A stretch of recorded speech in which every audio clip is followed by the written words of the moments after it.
பெருமாளே, நீ அடியார்களை காக்க திருவரங்கத்தில் திருக்கண் வளர்ந்தருள்கிறாய்.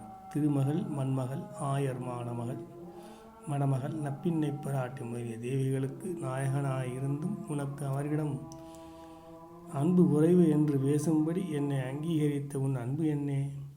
முன்பு இலங்கை அரசனான ராமனுடைய 10 தலைகளையும் பூமியில் விழும்படியாகவும் அவ்வரங்கன் அஞ்சிக் கலங்கவும் அவன் இருப்பிடம் சென்று அவனை அழித்து வெற்றி பெற்ற வீரனே, பூநூல் தரித்தவரும் வேதங்களில் வல்லவரும் நல்லாசிரியரிடம் நல்ல பொருள்களை கேட்டு உணர்ந்தவர்களுமான வைதிகர்கள் வழிபாடு செய்யும்படி யாக திருக்குடந்தையிலே திருக்கண் வளர்ந்துகிற பகவான் நீ என்றோ?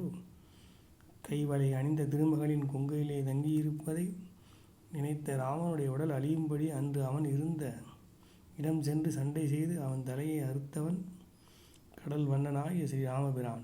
அவன் மனம் பொருந்திய கூந்தலையுடைய பெண்கள் உட்புகுந்து குளிர்ந்த தீர்த்தமானது பொங்குவதால் குளிர்ந்துள்ள திருக்குடந்தையிலே திருக்கண் வளரும் தாமரை போன்ற அங்கமுடைய ஆறாவமுதனே ஆவான்.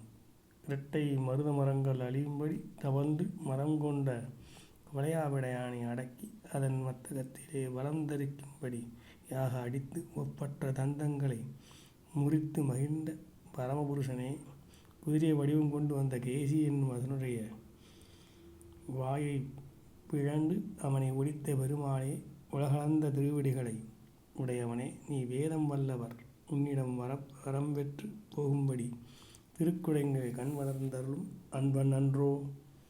செந்நெற் பயிர்களை வெளியாக உடைய குளிர்ந்த வயல்களையும் பறந்து நிற்கும் மகள்களையும் பூத்து நிற்கும் தோட்டங்களையும் அலைய உயர்ந்த மாடங்களையும் உடைய குளிர்ந்த திருக்குடந்தையிலே எழுந்தழிப்பவன் கண்ணபிரான். அவன் காலநேமி தத்துவக்கரன் முரண். அவருடைய தலைகளில் எல்லாம் யமலோகம் போய் சேரும்படி வில்லை வளைத்த அழகிய திருக்கையுடைய தனி வீரனாவான்.